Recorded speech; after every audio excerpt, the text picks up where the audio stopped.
오늘 보실 하나님의 말씀은 예레미야 16장 14절부터 21절입니다.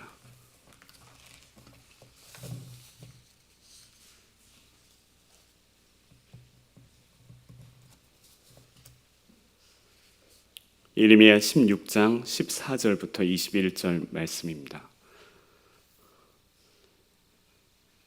저 한 절, 여러분 한 절, 마지막 절 같이 읽도록 하겠습니다. 여호와의 말씀이니라. 그러나 보라, 날이 이르리니 다시는 이스라엘 자손을 애굽 땅에서 인도하여 내신 여호와께서 살아계심을 두고 맹세하지 아니하고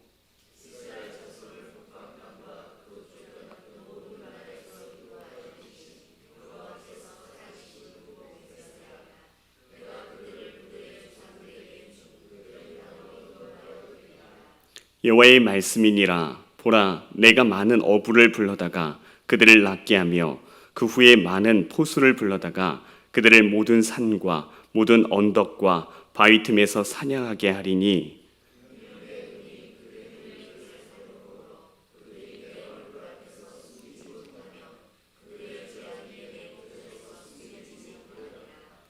내가 우선 그들의 악과 죄를 배나 갚을 것은 그들이 그 미운 물건의 시체로 내 땅을 더럽히며 그들의 가증한 곳으로 내 기업에 가득하게 하였습니다.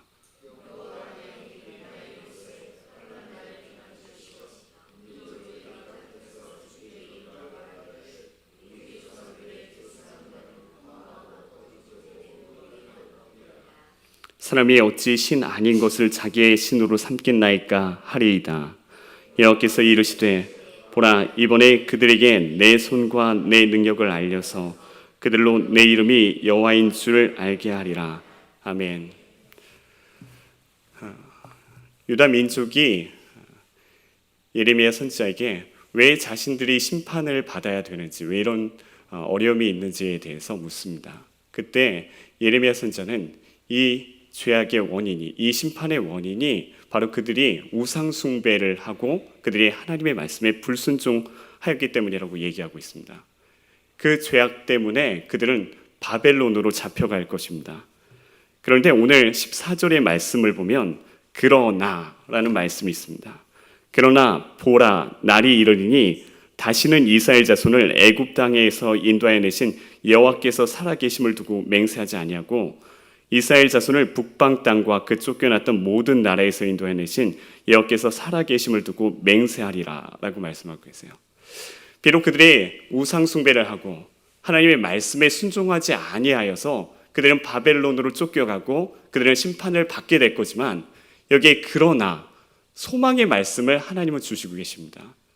그들을 다시 그 쫓겨났던 그 바벨론에서 하나님께서는 다시 이끌어내실 건데요. 여기 뭐라고 말씀하시냐면 그들을 전에 출애굽하였던 그 하나님의 이름으로 맹세하지 아니하고 이제는 그 북방 땅과 그 쫓겨났던 모든 나라에서 인도해내신 여호와를 이름으로 맹세할 거라고 말씀하고 계세요. 이것이 무슨 말씀이십니까? 하나님께서는요, 우리를 회복시키실 것이라는 것입니다.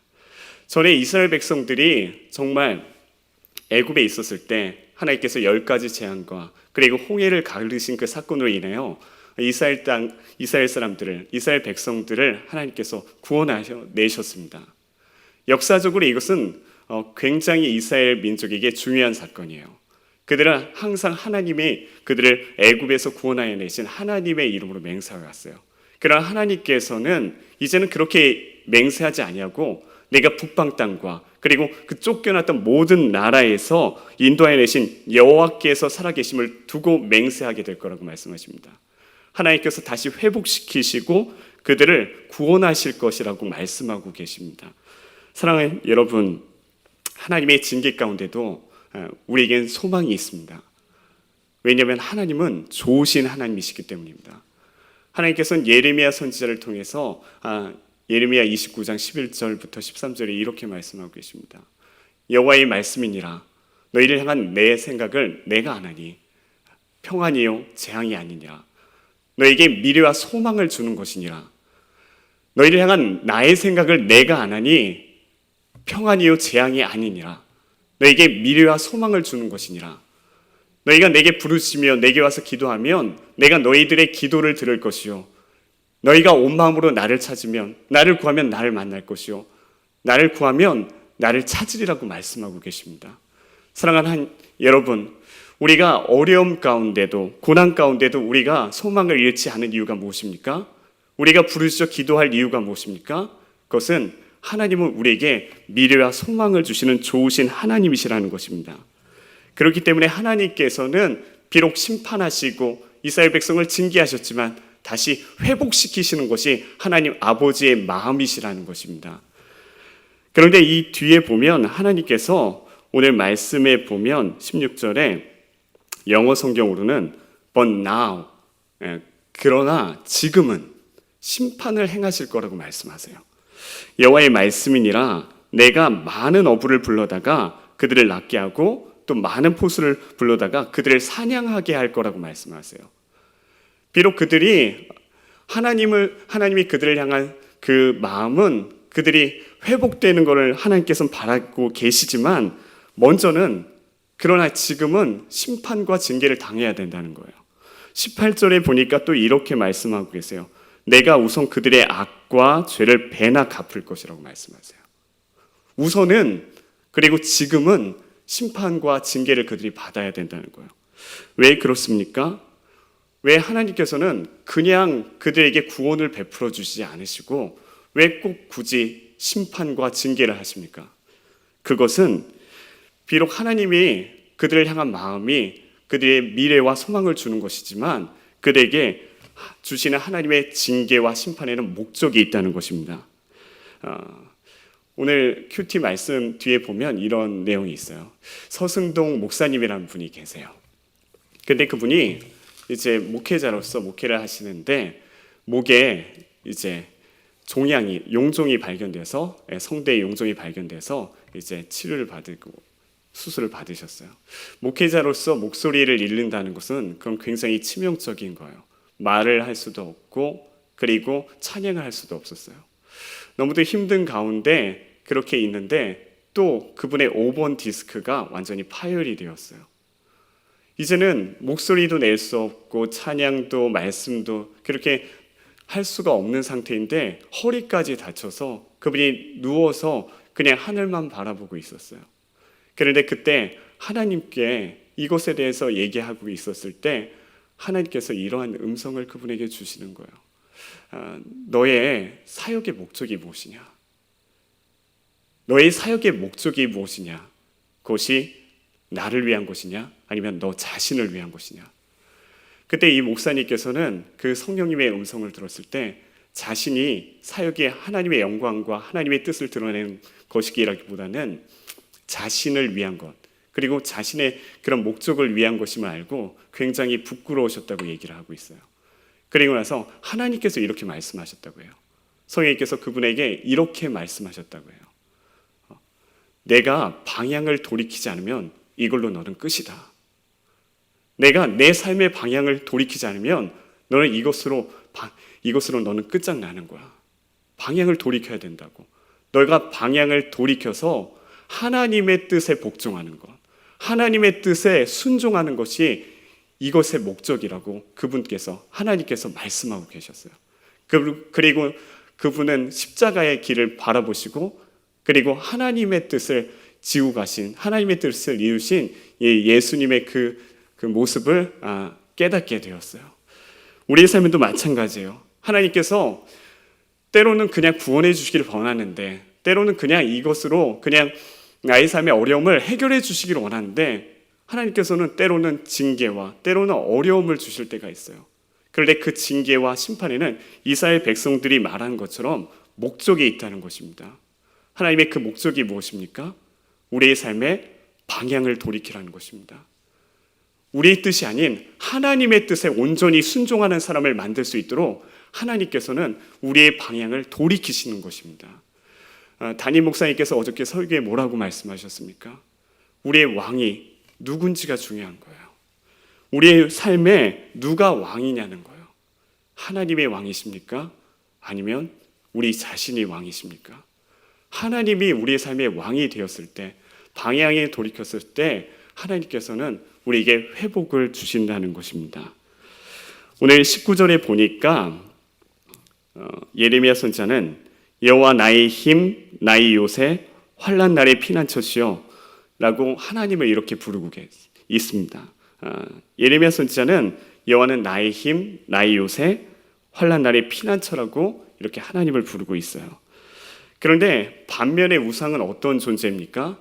우상은 허망하고 거짓되고 그리고 아무런 도움이 되지 못하고 아무런 유익이 되지 못한 그런 존재라는 것입니다.